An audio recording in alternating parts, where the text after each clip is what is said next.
I could piss you off by saying something right now, and then I could make you laugh 2 minutes later. Yeah. Happiness is the same. People think they say, oh, it's a journey. I'm like, it's not a journey. It's not a destination. It's nothing but a fucking feeling, and you can feel it. You can change the way you feel in a fucking heartbeat. Yeah. You know when people talk about morning routines, why would you make the first couple of things you do suffering? Like, if you need motivation to get out of bed, you only need motivation to do things that you fucking hate. Yeah, it's so weird. I don't need motivation to do what I do. People say, oh, you're so motivated. I'm like, no, I'm not. Don't do many things that I fucking hate. Why would I? Everyone's got a little bit of disposable time, just as most people have a little bit of disposable money. So you're going to spend that disposable money on what you value. There's multiple ways. People say there's loads of ways to skin a cat, and there is. And I don't even want to skin a cat. I don't like cats. The fucking assholes. I've got a cat. I fucking hate it. Cats are like dicks. You not notice that?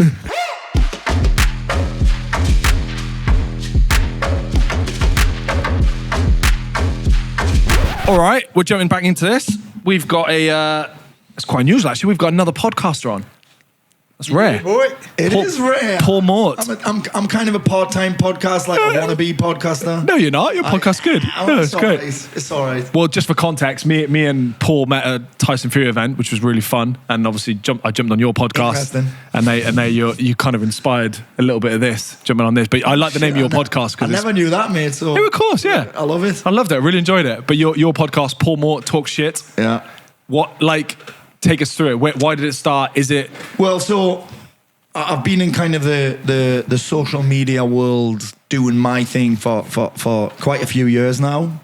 And one thing that I'm often accused of, because of the subjects that I talk about mental health, I talk about emotions and thinking and business and all this kind of stuff.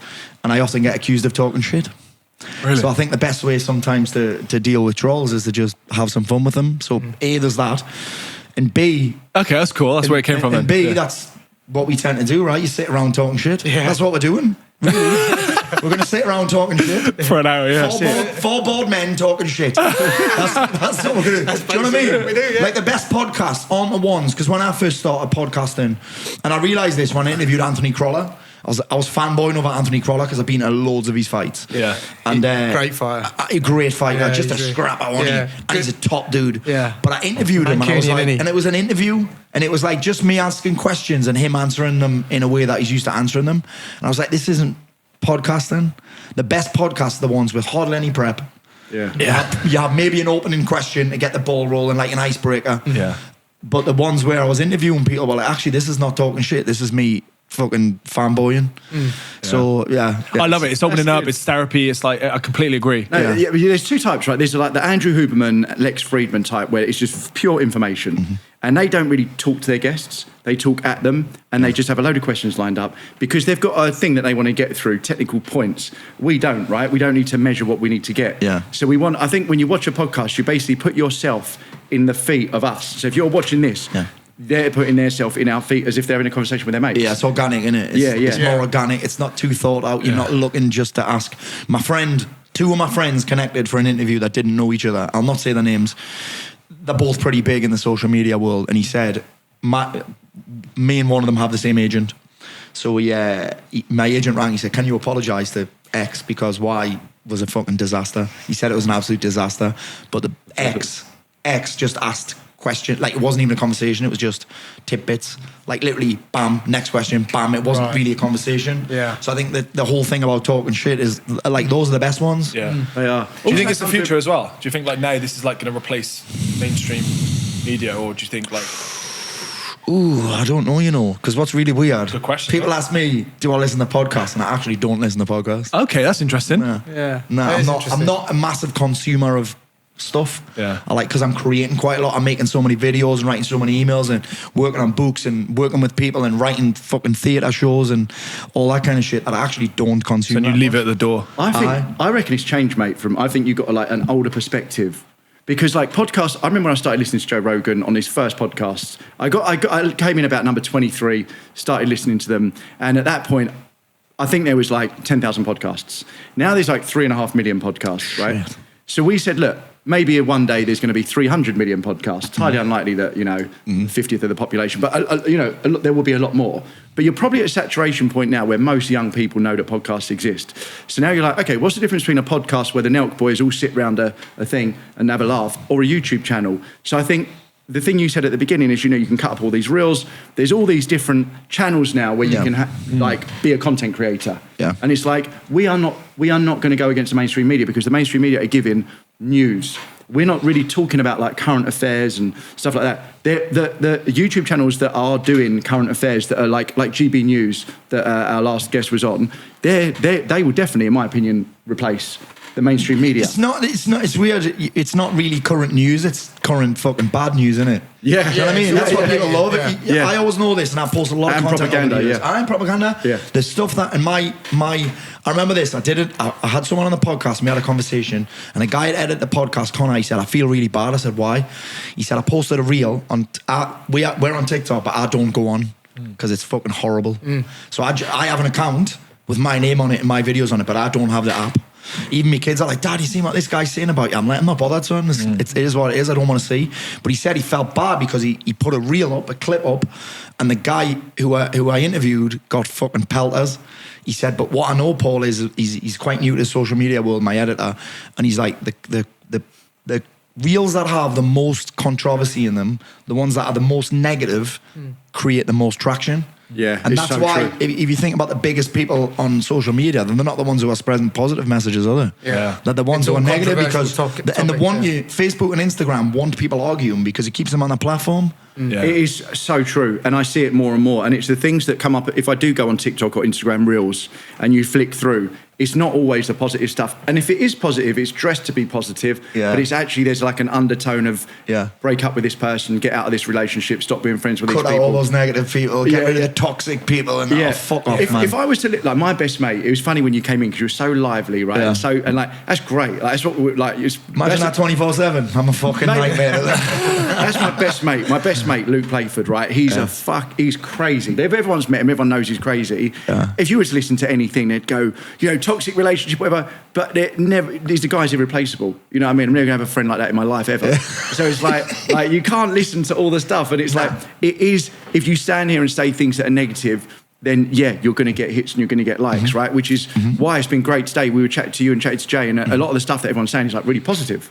And we're basically, at a point, you forget the cameras are there after maybe, we've done 20, 30 episodes, and you're actually using it for a selfish reason. We're using it for a selfish reason now to like talk to people like you. Yeah, that's what I think. I ask the most, when I have someone on, I'm like, I'm only going to ask questions that I want to ask, not what the audience want to hear. Yeah. Right. Like, fucking hell, I've got this guy on, I've never met him before, I really want to talk to him.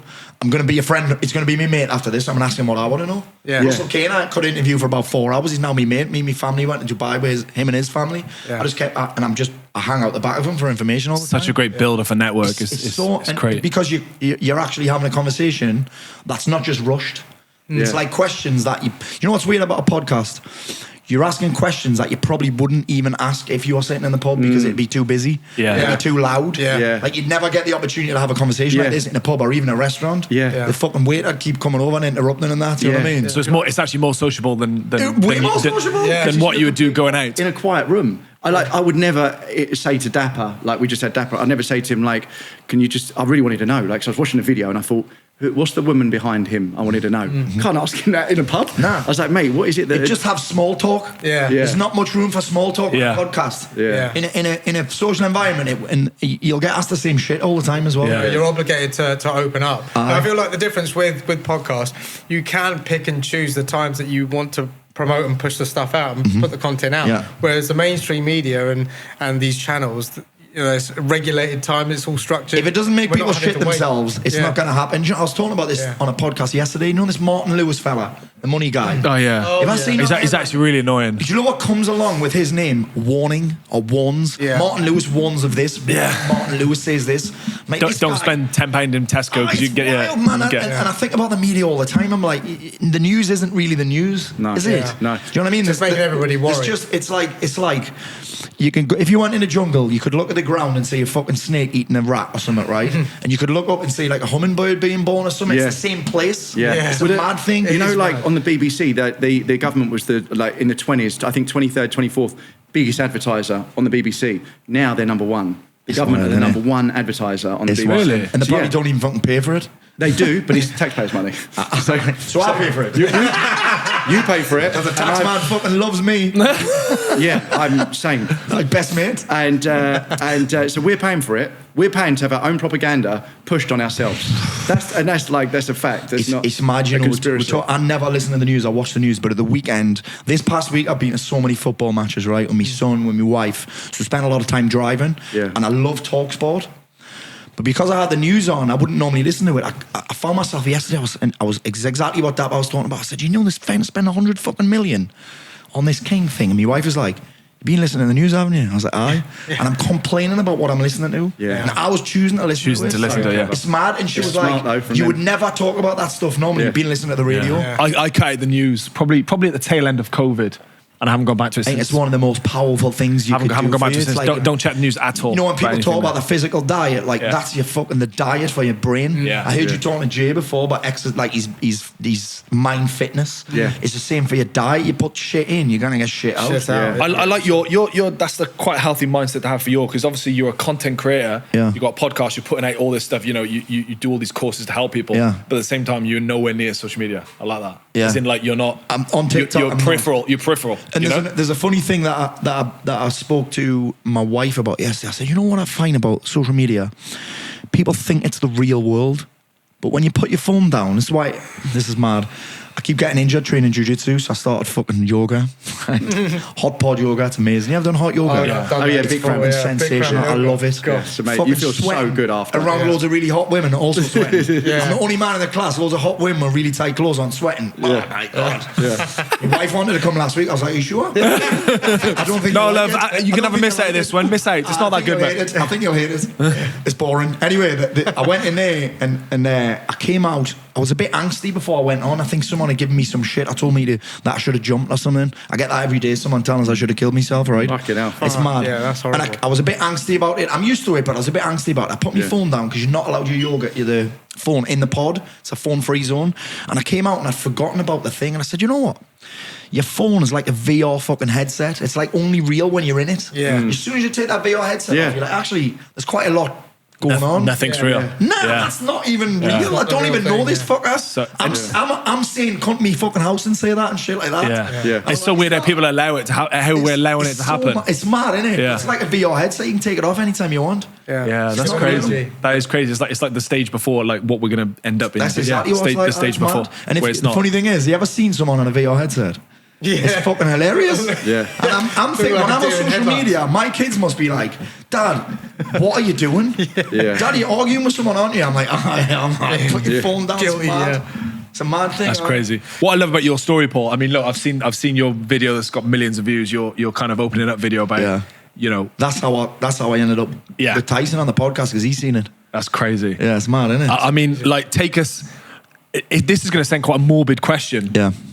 But I want to know the story, but I also want to know, like, because I think going through our lives, like, everyone at some point goes, fucking hell, okay, I don't know if I want to live or this or that. Like, we all go through it. What's the point is the question. And then there's like the next stage of people, then there's the next stage of people. Yeah. And like, you know, I've had some hairy experiences where people have said to me, oh, I'm going to kill myself or this and that. And it's like, when you tell me that, I know you're not going to do it. Like, it's the ones that, and I know 2 people that have killed themselves. So it's the ones that don't tell you and that, you know, seem really fine. But I want to know the story, and for the viewers and the listeners as well. But also I want to know, really honestly, like man to man, like how close were you? No, I wasn't close at all. That's fucking honest. No, I wasn't close at all. That's really honest to admit that. I don't think I'd have had the courage to do it. And there was a reason. So when I say this... That's incredibly honest to admit that. I would never have done it. Okay, that's really good. I would, but if I think about it now, fuck me, man. Yeah, because a lot of people say that it's a cowardly way to go out because you're thinking of your family at that point, and you know, I don't want to speak for you. But well, the thing is, I get asked this a lot, like, why was your wife there? Because my wife was there, and it's because, well, 2 reasons. I'd kind of told her that I was going to do it. I used to disappear for 3 days at a time. I'd 3 years? on a sesh for 3 days at a time. 3 days, sorry. So I'd just disappear, turn my phone off for 3 days and just get on the sesh. Yeah. Loads of different people. And at the time, I'd just moved. So I'd been living in Marbella for 2 years. I moved to Marbella. I was making a lot of money. 4-bedroom villa with a private pool. Hot wife, 2 kids. My daughter was born there. Fucking brand new BMW, living it large. But actually, I didn't have any friends there. Didn't know anyone there. I moved to Marbella and didn't know anyone because I did the whole, everyone in my town's negative. Everybody's fucking toxic and all that. Did that shit. And I was like, well, actually, if I remove everybody that likes to complain and be negative out of my life, there's only me left. And guess what I love to do? Complain. Do you know what I'm saying? Yeah. It's like people say there's negative people. I'm like, well, if I think you're negative, what does that make me? Negative too. I'm negative as well. Yeah. Everyone likes to fucking complain, but we like to complain about people that complain, which is a fucking like being an inception, that, isn't it? Yeah. I'm complaining about you complaining. I'm blaming you for the way that I feel. It's mad. But I was in Marbella and I moved home, and it got worse. So I moved home because I was diagnosed bipolar when I lived there, and there bipolar's not really a thing. So there was no treatment available. The doctor was a private doctor. My wife was at her wit's end because she's got me, at the time, a 34-year-old baby. She's got a 2-year-old and a newborn, and just no friends, no family network or anything. She says, we need to fucking get home. But the problem was, when I got home, I had access to more people who could get gear. I knew more people who I could go drinking with, because you got to consider I'm in Marbella and I don't know anyone. Was it drink and drugs, yeah? Drink and a lot of coke. That's how I discovered boxing. We'll talk about that later. But I'm home and I've got access to more gear. But like I say, I'd go on 3-day benders, and I was so volatile, and my wife never knew what I was going to do, because I was just I was ready to explode all of the time. Yeah. And obviously, when you're bipolar, there's big ups, there's big downs, and you're just unpredictable as fuck. So every time I'd leave the house, my wife would pretty much follow me, because she didn't know where I was going to go. She didn't know when I was going to come back. And this day I drove to a cliff that I now can see every time I open my curtains. Like, I live opposite the cliff. Wow. And I'd went to this cliff, and I'd stood there for ages, and she came up running after me, and she said, like, think of the kids. And I was like, well, I am. And you're convinced at that point, and every dad who's been that low is convinced that the kid will be better off without them. Right. Convinced. It doesn't make any logical sense, but when you're that low, there's no logic, it's all emotion. Yeah. Because my life was actually, looking from the outside, it's fucking great. I'm making all this money, I can do what I want, don't have to work if I don't want to work. Like, what have I got to be depressed about? And a lot of people say that, like, what have you got to be depressed about? But I was like, and you can't explain it. And she said to me these words, I'll never forget these, and they'll live with me forever, and I talk about it every fucking theatre show that I do. She said, okay then, my wife is actually going to let me do it. She does a foreword in one of my books, and she gets interviewed on podcasts all the time, because nobody talks about the people who are living She with was going to someone. let you kill yourself. Yeah. No one talks to the people that are living with somebody who has mental health problems. No one talks about That's those. very Because interesting, they're the ones that suffer.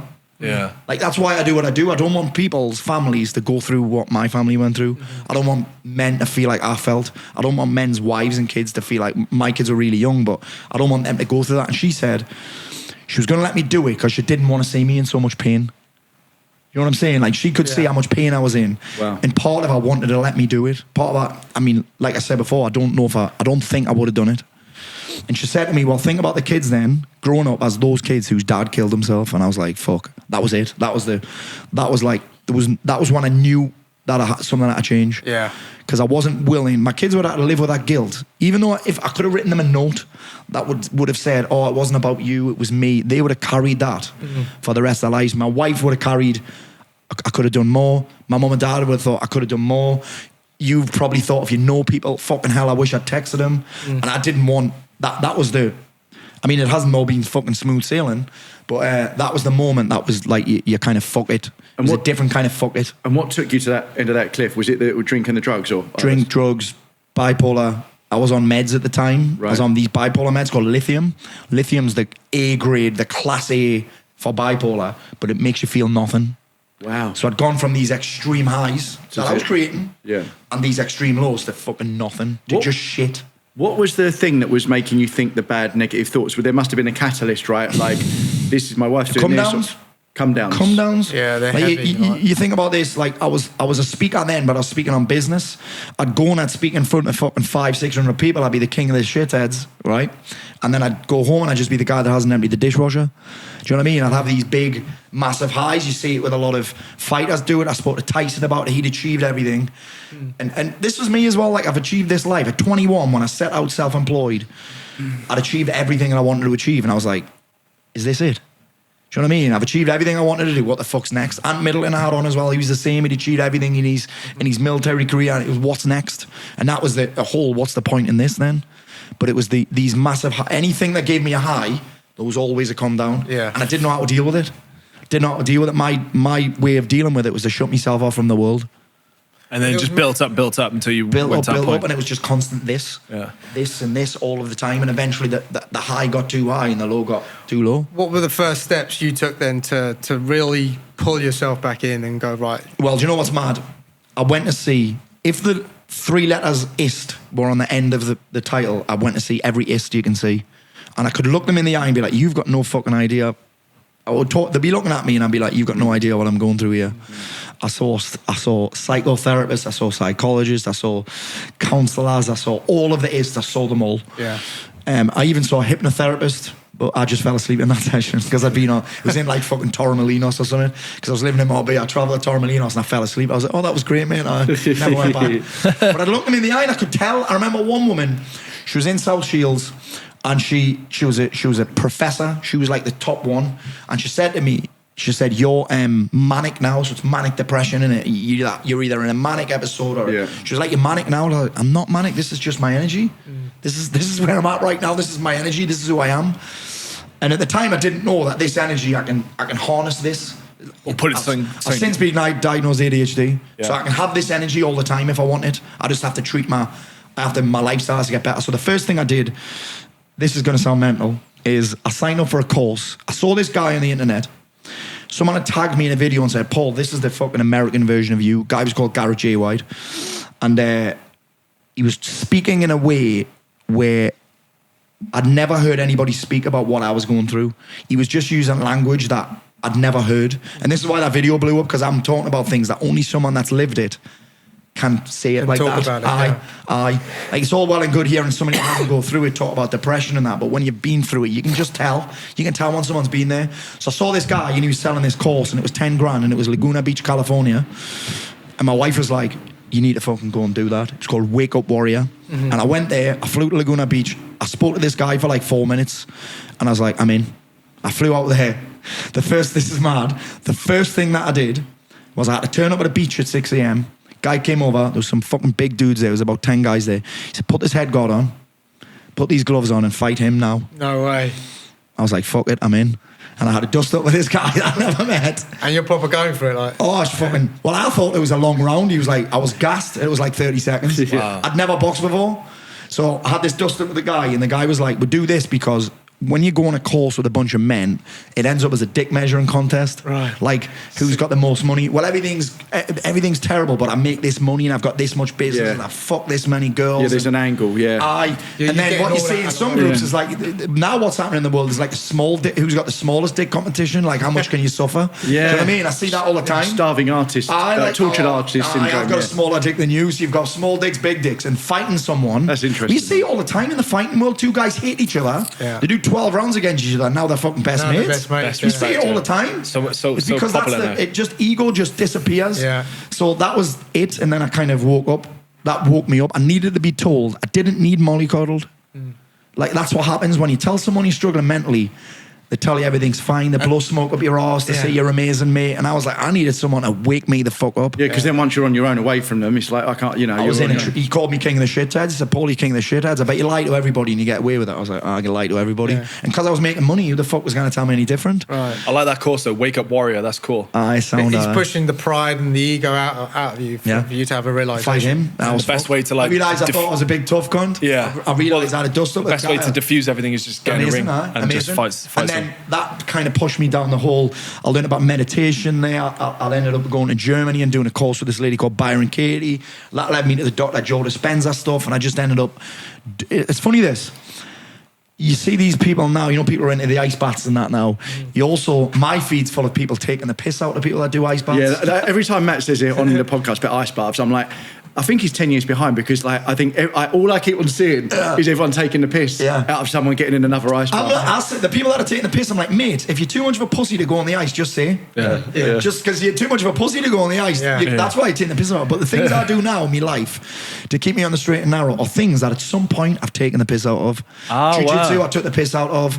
Yoga, took the piss out of. Journaling, took the piss out of. Meditation, took the piss out of. Ice baths, took the piss out of. All because I didn't understand them or I couldn't do them. Right. And it's a mad thing. So the first step was that course, and I needed someone to tell me, to basically get in my face and tell me what I didn't want to hear. Do you know what I mean? I didn't need, you got these footballers that need an arm around the shoulder. Yeah. I'm not that guy. Right. I need somebody to tell me what the fuck's up. Yeah. I'd call it tough love. Yeah.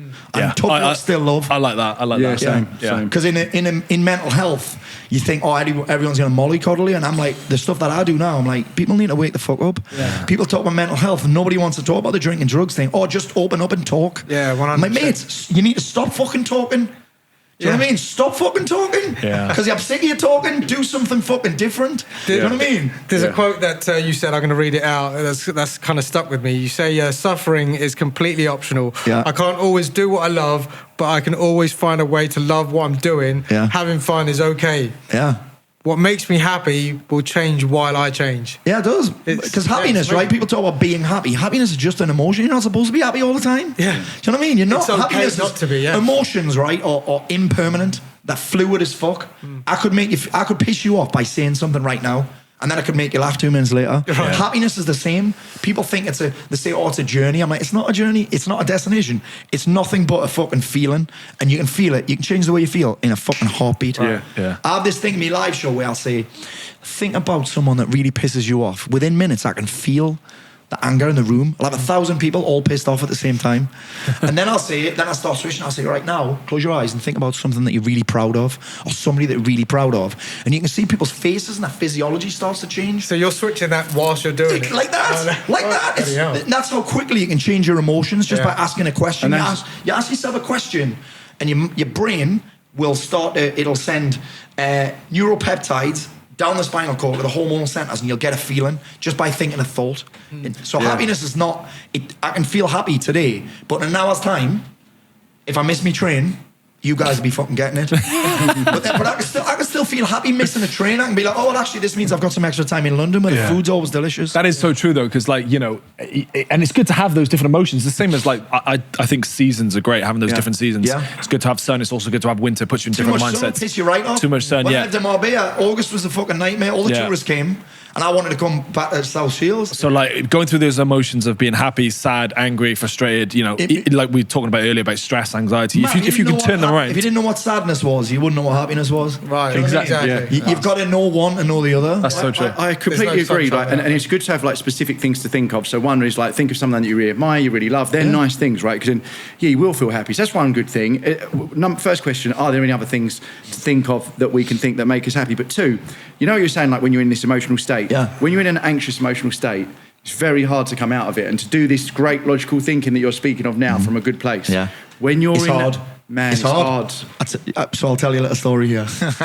I've got a very checkered history with anxiety and panic attacks. Okay. Once, I was on a flight to a friend's wedding in Syracuse, right? So it's in upstate New York. Right. It's like the arsehole of America, I call it. If it was a body part, it'd be an arsehole, right?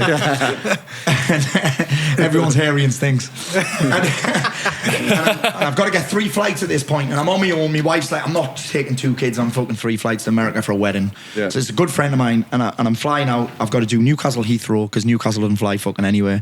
Newcastle Heathrow, Chicago. Chicago's Geordie for Chicago.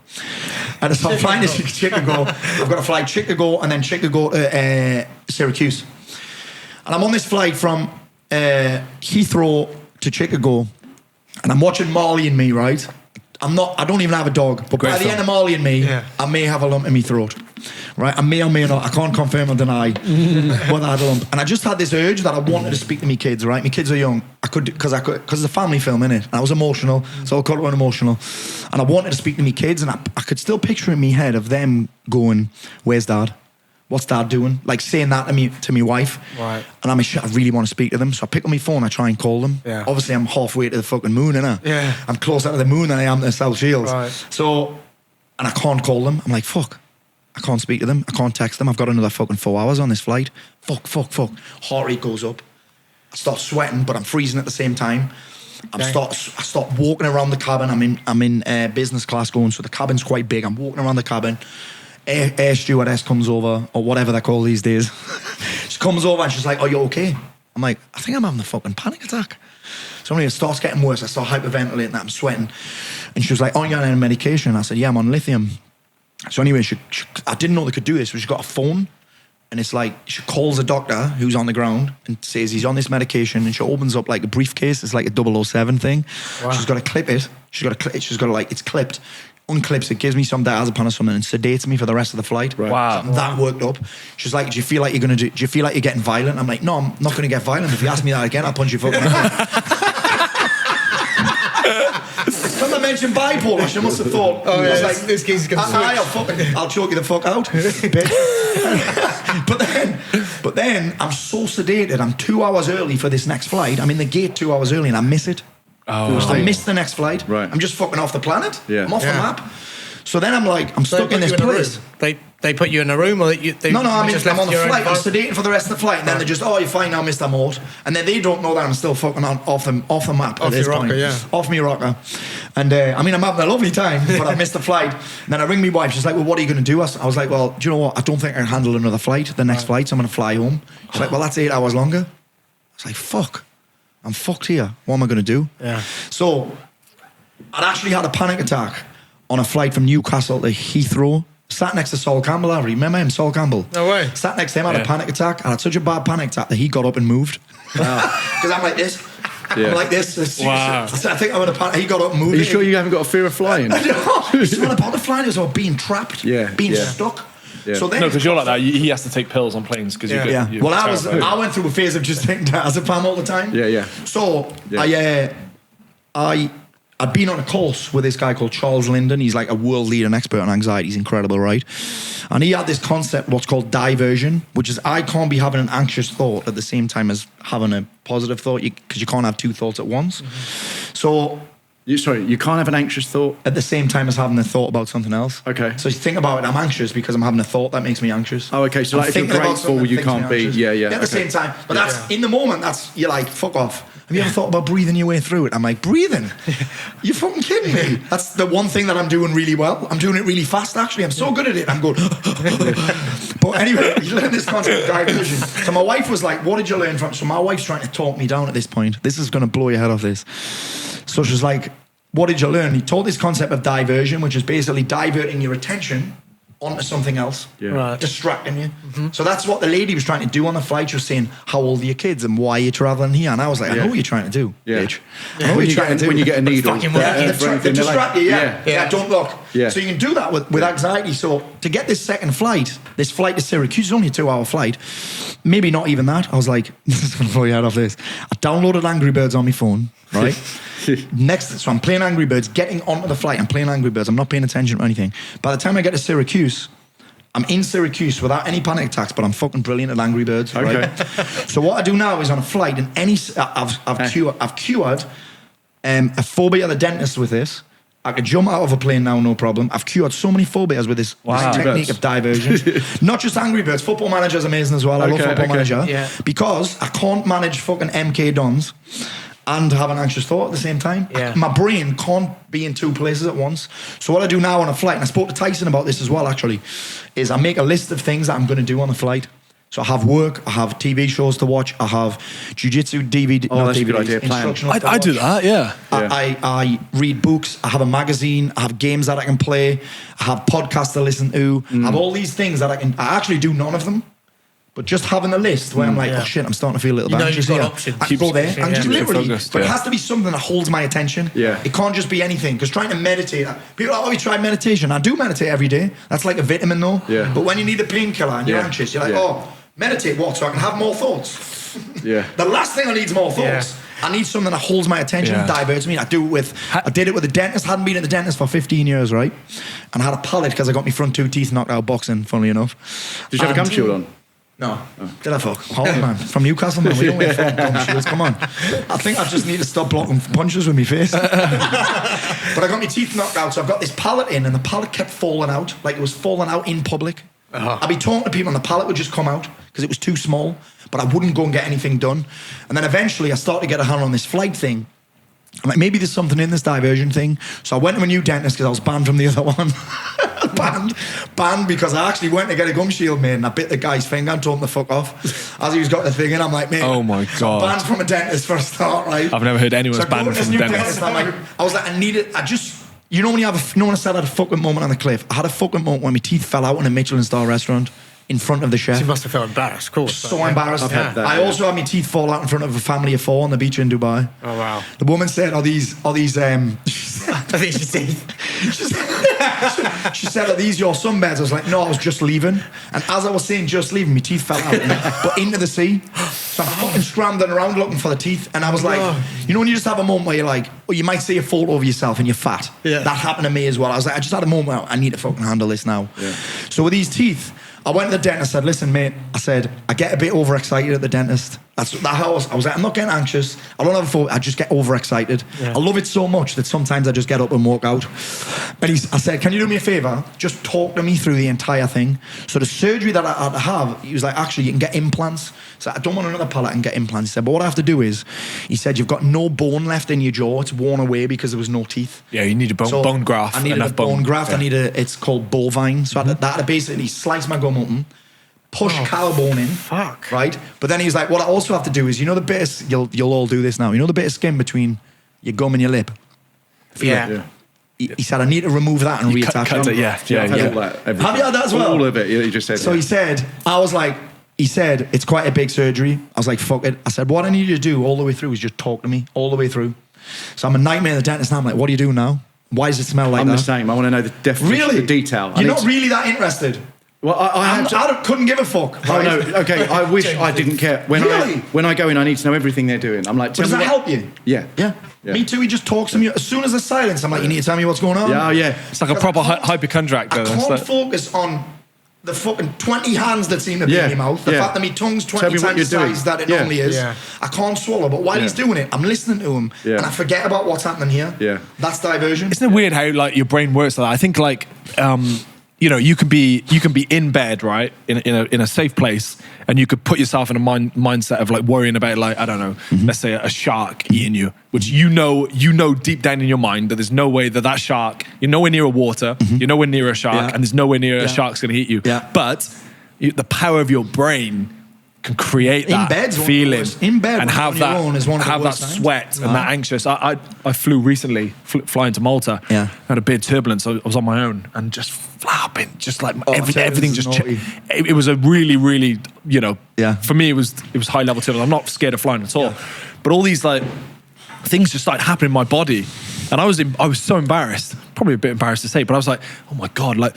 My hands started smelling. Mate, I could smell my feet. Anxiety I was sweating like this. It has its own temperature. You know, things were happening in my ass, and I was like, "Oh my God, what's happening?" And it was just like shaking. I was looking around at everyone, and they were all. You could tell people were a little bit nervous. As soon as it stopped, it went. Just so you know, there's a very good website. It's called turbly.com. Right. And you can put it in. I've actually spoken to the guy who built it. He's a very good physics PhD. And you can type in any flight within the next 3 days.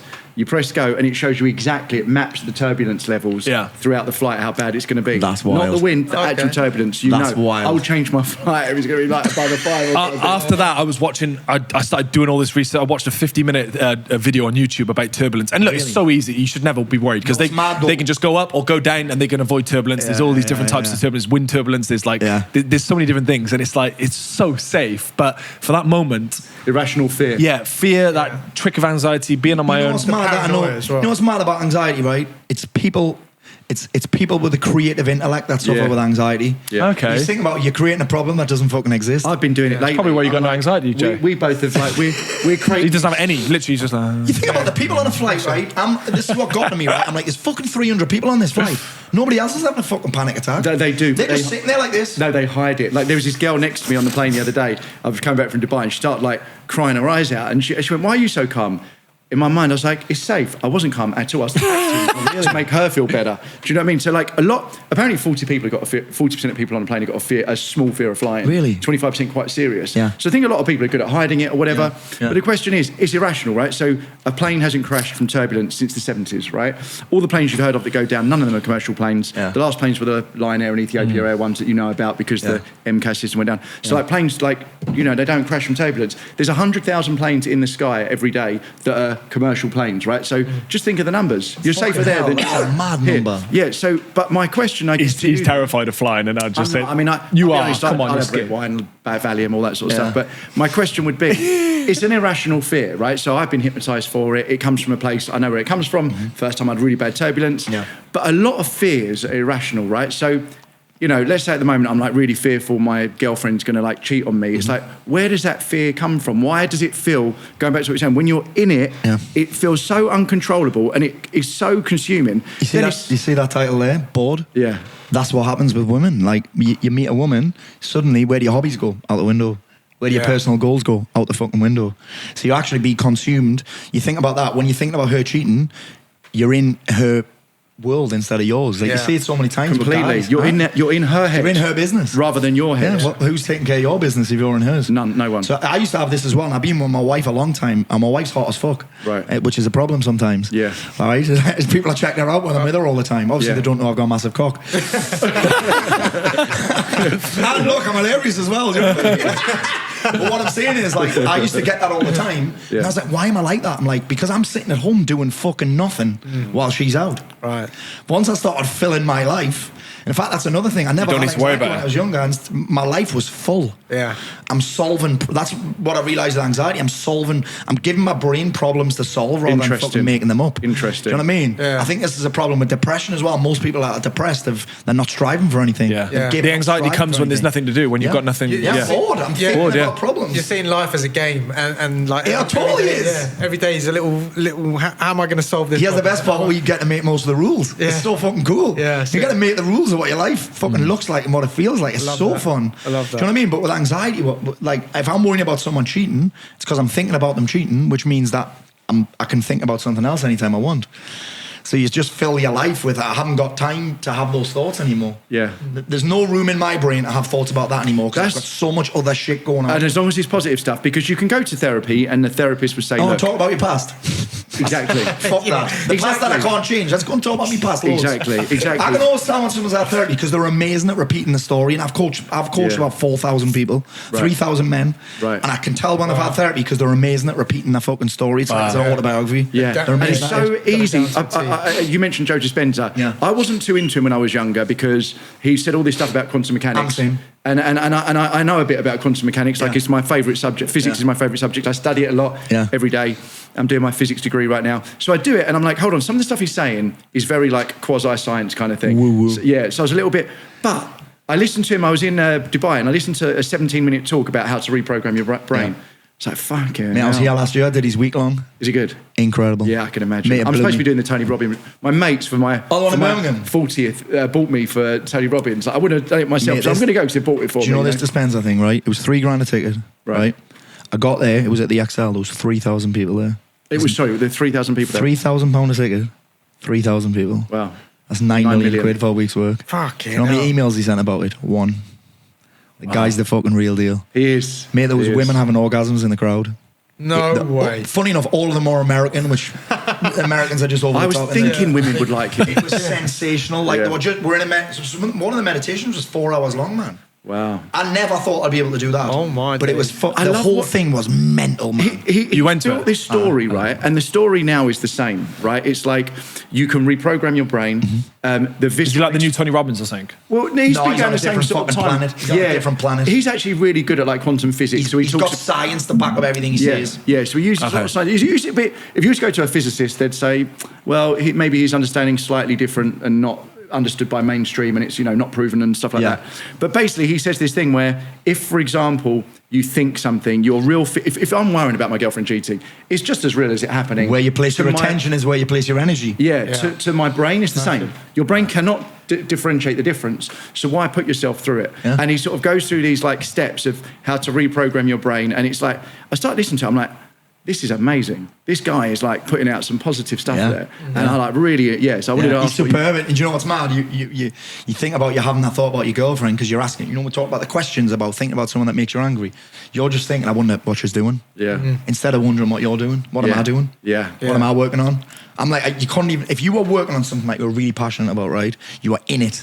You are fucking, like now, you're not really thinking about anything else apart from this conversation. So you're not thinking about your girlfriend cheating now. You think about your girlfriend cheating when you're bored. When you're bored, you're in the game. It's crazy. I mean, you're in the game. Keeping busy. I'm immersed in something, Keeping busy and distract yourself is always good. I remember. Can't be keeping busy. And I remember, you ever had an MRI scan?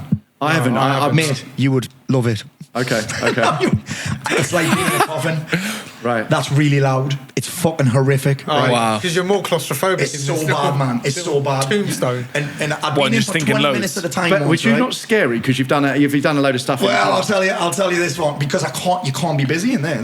You can't take anything in. Yeah. How long is it? In 2020, I tore me pec, right? And I'd been in before, and I thought, you know what? So 2020, I'd consider myself well-trained mentally. So in 2020, I tore me pec, and they said, you need an MRI before you get the surgery. I was like, okay. And I'd been in an MRI before for like 20 minutes at a time, and it was a fucking struggle, right? My wife had to come with us and hold me hand and tell me I was amazing and all that. You can do it, big boy. You're a big lad, aren't you? Anyway, I took my mum once, right? Just fucking 37 years old, take my mum to the hospital with us. Anyway, this once, so I went and I was braced for 20 minutes. So because it's a pec, Paul, it's a big muscle and it's deep. Yeah. You need to do an hour. I was like, fuck. Instantly, I was like, what the fuck am I going to do for an hour in there, in this fucking coffin? Yeah, scared of your So I got in. Oh, also, you have to be face down. Oh, what? Oh, fuck off. So I was like, no, I got in. I was like, I'll give it a go. 2 minutes in, I'm like, get me out of this fucking thing. Get me out now. And he was like, Paul, I'm going to give you one more chance because there's another appointment after you. If you don't get this done, I don't know when it was because it's COVID in early 2021. Wow. I was looking to get it anyway. I really wanted the surgery because I really needed it. I couldn't do anything. I couldn't like open a jam jar because my pec was fucked. Wow. Shit. Fuck. Anyway, I was like, fuck. What am I going to do? I got in and I was just, what can I think about right now? And that week I had a full day workshop for a bunch of my clients and I hadn't done the content yet. By that hour, I'd actually created the whole fucking program in my head. Nice. Because I had to be like, right, I couldn't do something physically like you can when you're anxious sometimes. Think about it, because when you're anxious, you've got a lot of energy, right? Yeah. You can just burn it off sometimes. Yeah. You just burn it off. So I did that in the MRI and it was fine. I had the surgery a week later. And I also had a brand new workshop in my head. It was amazing. You built that through that. Just training. Just training. Yeah. It's just training. Where like you're in control of your thoughts. You're not in control of which one comes in, but you can choose where you direct them. Yeah. And I believe the questions are the steering wheel of the mind. Questions will steer your mind one way. Like many people come to me with problems. Like I get people telling me either I should have killed myself every day, or many people. One guy Sunday, Paul, something's just happened. I'm going to kill myself. I'm like, all right. And I know that you said he's probably not, but I just start asking them questions, changed his mind completely. Yeah. Who would it impact if you do? But one of the things I ask people, what are you working towards right now? Like, what are you striving for right now? And almost, I'd say 99.9% of people, well, nothing really. Well, that's your fucking biggest problem. You're not striving for anything. So you're focused on if you're not focused on what you want, by default, you're focused on what you don't want. That's interesting. How long? Never makes you feel great. How long did it go from? Because I've got two people in front of me. I've got this guy that. Oh, there's more than two, mate. No, but fuck me. No, but if you look at a timeline, you've got the version of Paul which was going to jump off a cliff in, was it 2014? 2014. Yeah. And then you've got now, which is like I forget how many awards you won, but you've won like two. Was it Master Coach of the Year, 2 years running. Yeah. Wow. Yeah, where you're like coaching people to become better and dealing with all these problems. Yeah. That's a big timeline. You must have gone through so much stuff, but to come out from like that, the guy on the cliff that's going to end his life tonight, like helping people. Yeah. That's quite a big like. And it hasn't always, like I say, it hasn't all been smooth sailing. You know what I mean, there's a lot of challenges that come with it because I'm human. Yeah. And I don't like to consider myself fucking superhuman. I still have a normal life, 2 normal kids. I still have my old fucking mates from back in the day, still all the old friends and that. Yeah. And it's But do you think that's your purpose now in life, like to kind of help people? And that's really interesting that what you said, you still got these old mates. Yeah. Like you haven't gone, right, okay, I'm going to remove all these people that were negative or bad. I mean, just because they aren't into the same things as me doesn't mean I have to sack them off. I don't do the same things as them. They're just doing their best. In fact, on Sunday I was laughing. Boys must have been out, but not together. WhatsApp group. All I'm seeing is pints, pints. Oh, we're on the shots now. Just telling each other what they're drinking. And I'm like, I don't drink, but I could choose to blame them for what they're doing or just be like, actually, I'm just going to, that's not for me. Yeah. Or just enjoy it and be like, yeah, I'm enjoying seeing it. Have a good time, lads. I was actually on my way back. Where was I on my way back from? I'd been to the fucking Rangers Celtic. Right. I'd been to Rangers Celtic, Old Firm Derby. So they were on the sesh. I'd been to the match with my son. It's not the end of the world. Like I wouldn't like to consider myself any different. So how long have you been sober for now then? 500 days Monday. Wow. 500 days Monday. 500 days Monday. But it's mad. Okay. That's crazy. Because I get asked this question a lot about why did you give it up? Because I was only drinking, because obviously 2014, that was a huge turning point in my life. In 2020, I drank for 2 weeks in a row for the first time since 2014 in the lockdown. Wow. And everyone's like, 2 weeks in a row, that's not a big deal. I'm like, I don't think you understand how big a deal it is for me. Yeah. After 6 years as well. After 6 years. Breaking that not mold. 6 words of not boozing, but 6 years of never boozing 2 weeks in a row. And then so in 2020, I started shifting it. And then actually, I only drank 5 or 6 times a year until end of 2021. And I was actually with Wardy. I was with Wardy in Dubai. And he was like, what are your goals for next year? And I started telling him like what my plans were for the year, what I wanted to achieve, what I was going to go after, and that all the physical stuff I wanted to do, the places I wanted to go, my family, the business stuff I wanted to do, the can't bring drinking and into I was like, I don't have room for booze here. I don't have room. What's going on? Like I lose a week every time I have a drink. Yeah. Like maybe 2 if not operating maximal. I'm like, and people are like, never not boozing wasn't a goal. Like I try not to think about that. I'm like all the others, because stopping anything is boring.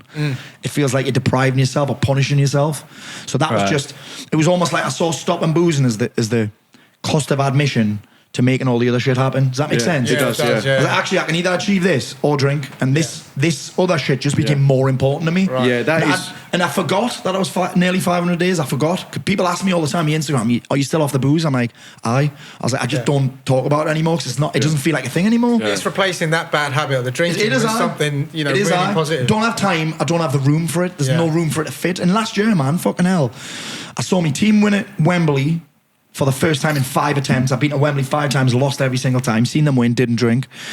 I had a live show. I filled the fucking Bloomsbury Theatre and did that with a fucking after party. Didn't drink at the after party. I spoke at huge events. One at Wembley, I spoke at one in Lisbon, free bars, VIP, didn't drink. And actually, do you know what's weird?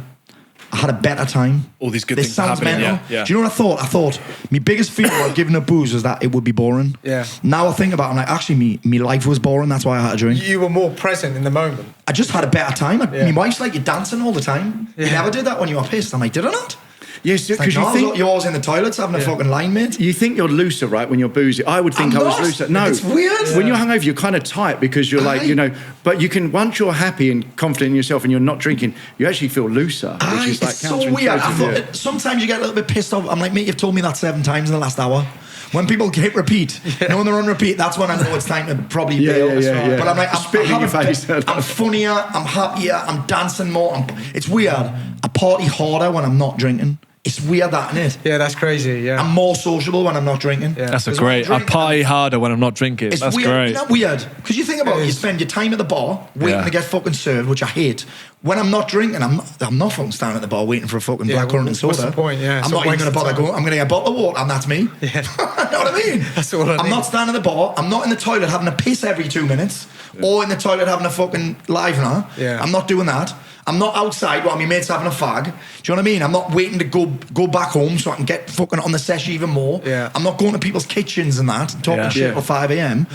It's weird. I'm having a better time. But look at all the things you replace it with: traveling, family, like job, like all this kind of experiences, matches, fucking doing all sorts of mad challenges.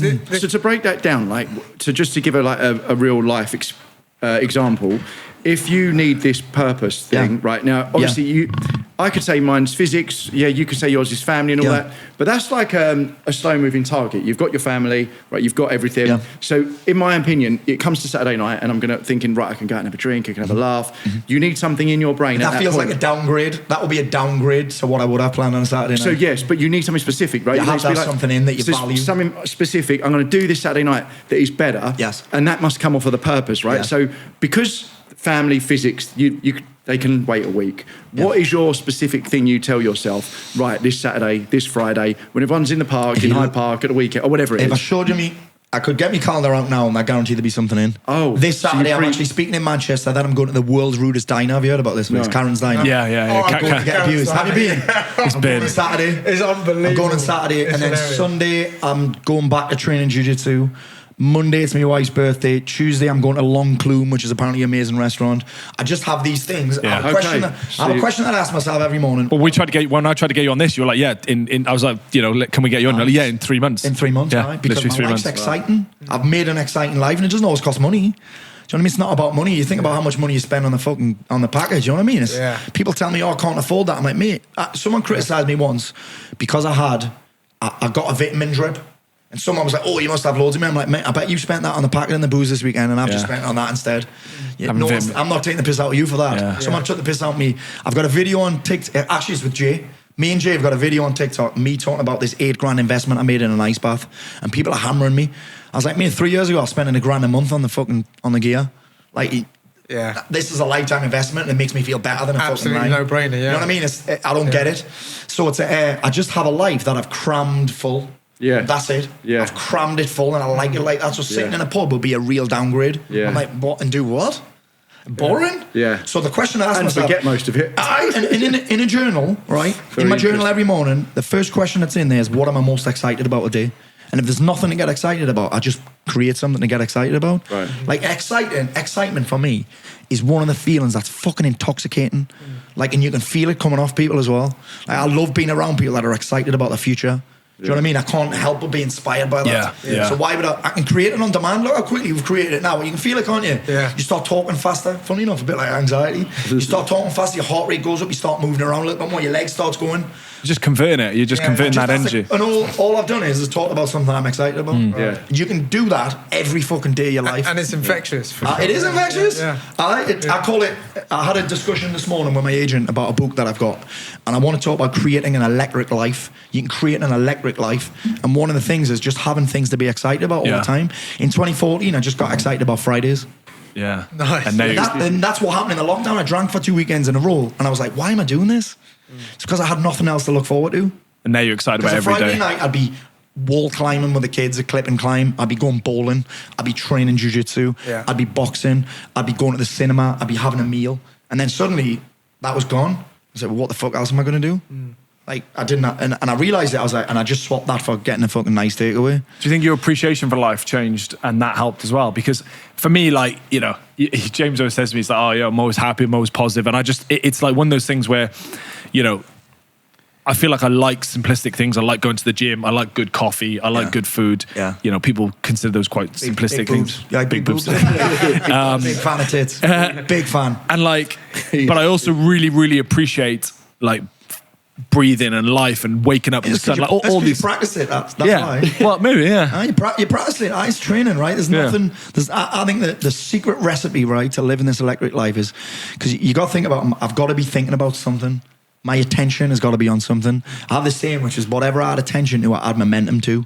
Yeah, and attention is just, what am I thinking about? What am I dwelling on? What am I pondering on? What am I talking about? What am I reading? What am I watching? What am I writing? What am I listening to, right? If I put my attention on two things.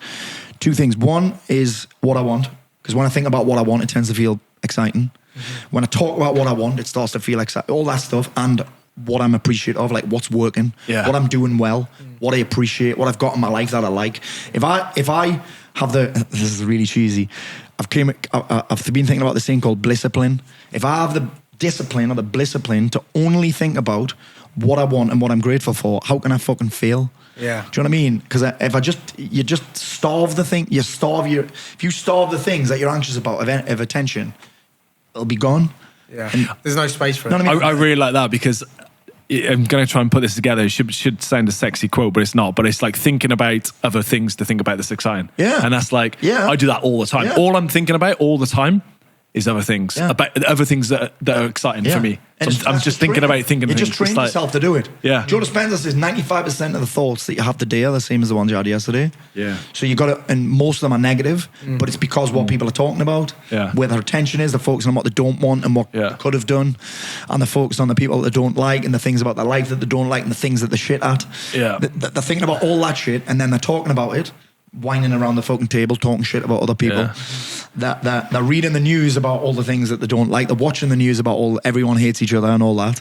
It's no wonder they feel like fucking shit. Okay, so to flip and it, then they've got no goals. Yeah. Yeah. But then to flip it with you, obviously, you know, everyone still has bad days, right? We're all human. I have them all the time. What happens like with you? Because obviously, you know, with you can't have a bad day and go back to drink. No. You can't have suicidal thoughts. You can't have all these things. So what does a bad day look like for you? It's great because you think about it's just a day. Yeah. That's exactly what I think. Tomorrow's going to be very different. Yeah, tomorrow's going to be very different. What's good and bad? What is that? It's a perception, right? It's a view of it. It's a frame that I put it in. What makes it good? I'll say to people all the time, people like, I've had a shit day. I'm like, tell me about the best part of it. oh, well, nothing. I said, I didn't ask how many parts there were and what was because even a shit day has a least shit part. Yeah. Like, tell me about something good that happened and then you can change it quickly. So it's just a day with 24 hours past. I only have bad days. The bad as it can get is if I'm tired. That's it. Right, okay. There's nothing that anyone can say about me. No one can say anything about me that I haven't already said. No one can think worse things about me than I think about myself. Right. You know what I mean? That's like, I'm not... I had to get used to people not liking me quite quickly. Right. And once I understood that, like, I can't think of anything that I could label as a really bad day. I think social media has such a big influence on that, and I think there's so many like fitness gurus, there's life coaches, motivational speakers. Like, I probably know them all. Yeah, they probably all hate me. Mental health therapists, exactly, and basically they're all telling you to adopt these certain traits and qualities that you need in your life, and there's not enough time for all of this. So how would you say, as being a lifestyle coach, to give back to the people that are in those dark moments, to try and do those things, but they still have to feed the kids, go to work. They've still got to, like, you know, do the cooking, the cleaning, all that sort of mundane, repetitive, jobs that you have to do. You know what I hate? I love that you're saying this. You know the same, everyone's got the same 24 hours in the day. Yeah. I'm like, but they haven't. People have different amounts of disposable time. Do you know what I mean? Right. I have more disposable time than most people because I've built my life like that. Right. But it's what you do with the disposable time that matters. Everyone has got 24 hours, but if you're a mum and you're a single mum, and I've worked with fucking hell hundreds of single mums, their life's going to be different than me, who's got 2 kids and a wife and not a lot of time, but absolutely, yeah. I'm self-employed. I've been self-employed for 23 fucking years, man. Yeah. So I've built a life that has a lot of freedom in it. And I'm like, everyone's got a little bit of disposable time, just as most people have a little bit of disposable money. So you're going to spend that disposable money on what you value.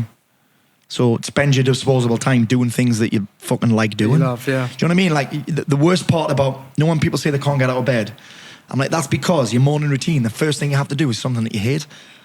Like, right. You know when people talk about morning routines, why would you make the first couple of things you do suffering?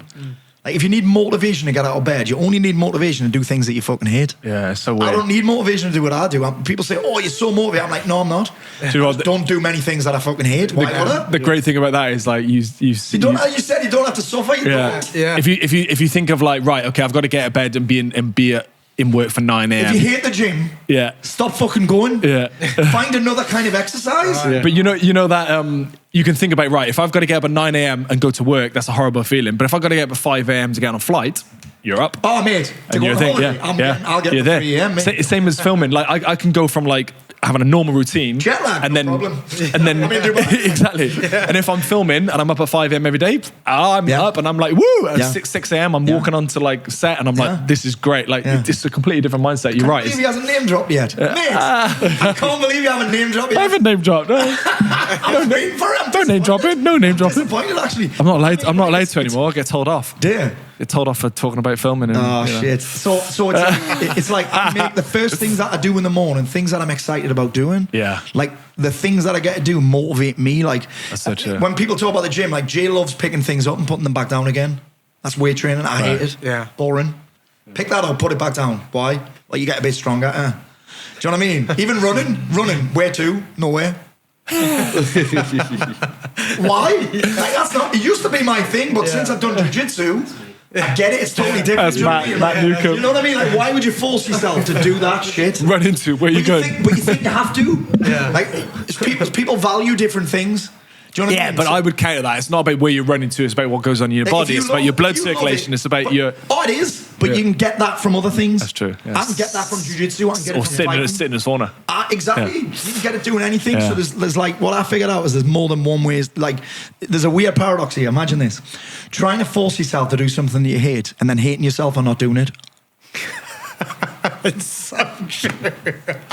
And then blaming willpower. Blaming willpower. Yeah. I only need willpower to do shit that I hate, but you can still get the similar result doing something different. Right. So I'm okay not being shredded, but I'm also okay. I'm willing to admit that I'm not willing to do the work, but I'm also willing to not have those amazing results. Right. But I can get a similar result another way. Right. Do you get what I'm saying? Yeah, that's so true. For that. That's so true. Do you know what I'm saying? Yeah. Like, I can get. There's multiple ways. People say there's loads of ways to skin a cat, and there is. And I don't want to. even want to skin a cat. I don't like cats. They're fucking arseholes. I've got a cat. I fucking hate it. Cats are like dicks. You not notice that? They're right arrogant dicks. They're full on there. You know I'm on Zoom, right?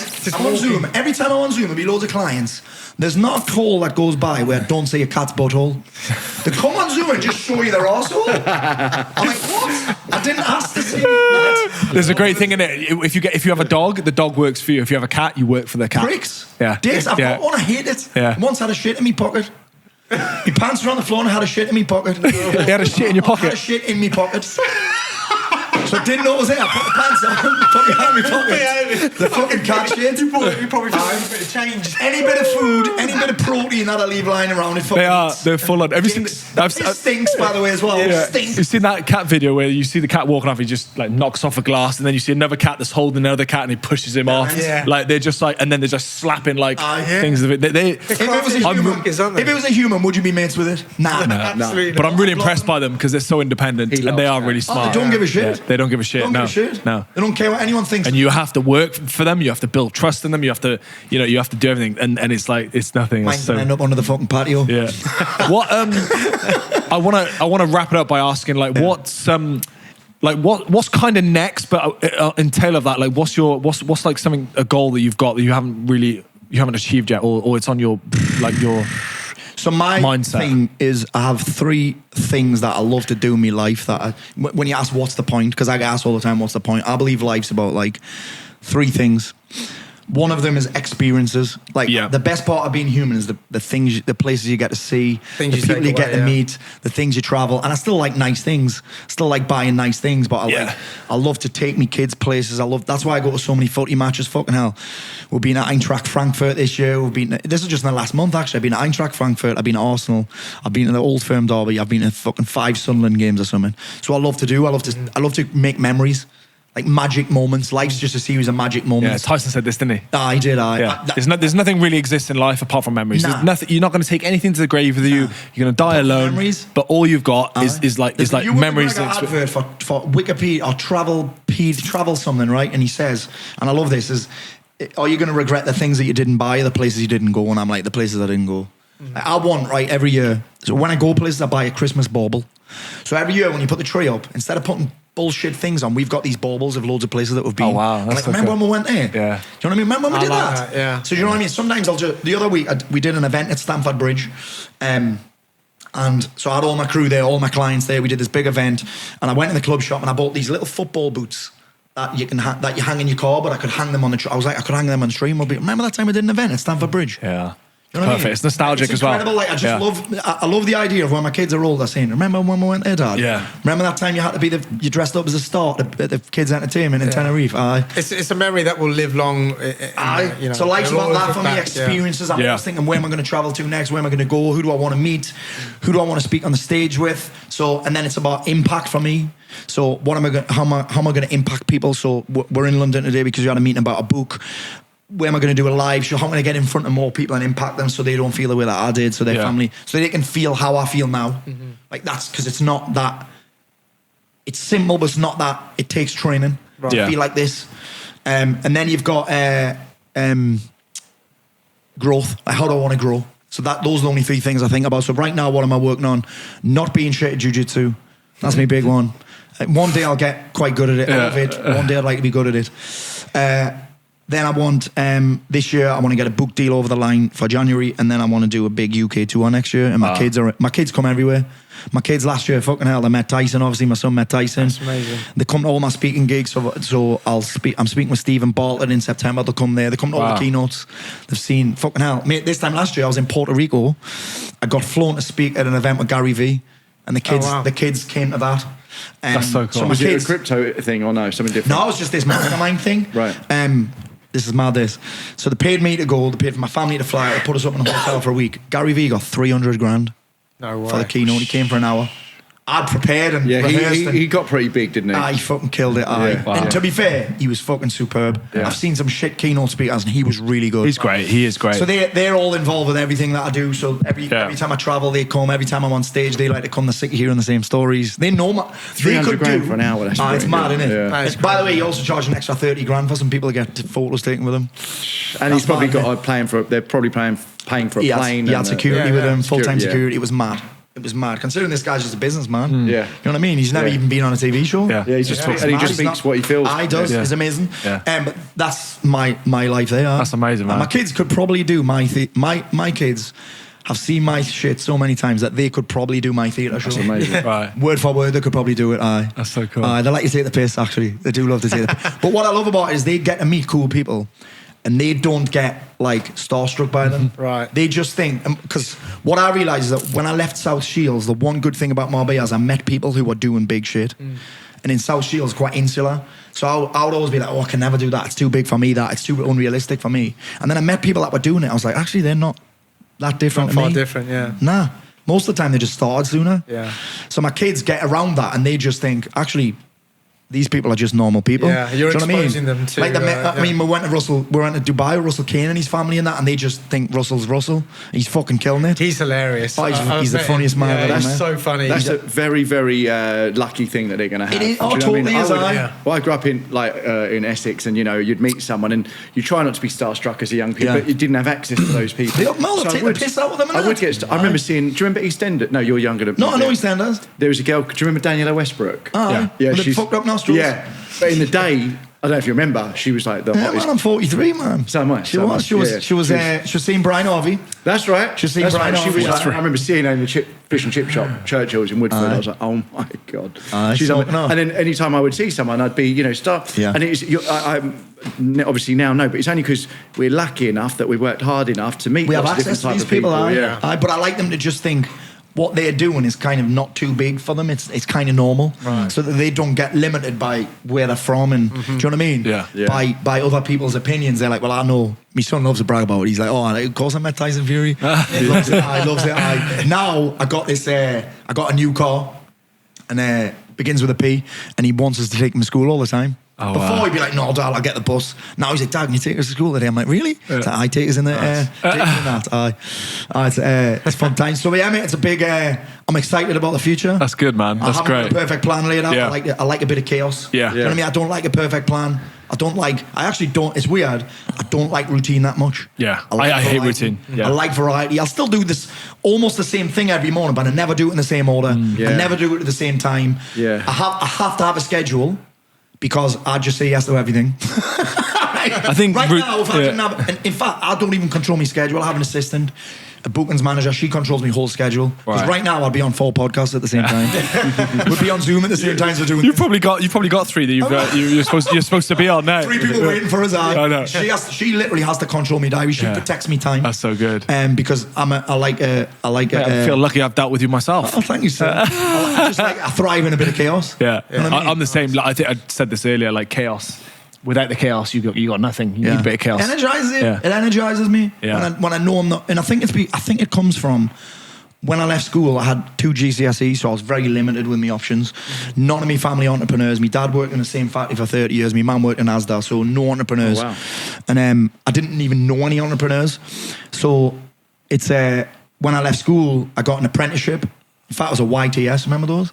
30 quid Youth a week. training scheme. Yeah, 30 quid a I week. got an apprenticeship as well, 30 quid a week. I was an apprentice engineer. I was fucking shit at it, and I hated it. Yeah. It's not a great combo, that. It's probably why I hate running. Shit at it, and I hated it. So, but my dad got me the job, so I was a bit... But anyway, I had to get up at the same time every day, picked up at the same time every day, clock in at the same time every day, lunch at the same time every day, clock back in, clock out, same time every day, and I hated it. So I think that's created a bit of a void where I felt a bit trapped. Yeah. So whenever I go anywhere near that, I'm like, I need a break. I break things quite often. Yeah. Like something will start going well in my business. I'll be like, I'm a bit bored here. That's how the podcast started, actually. 2020, business was flying, but it was a bit too predictable. Right. My wife was like, she could see I was looking for trouble. She was like, you're looking for trouble, you? I said, what do you mean? She said, you're bored, aren't you? I was like, aye.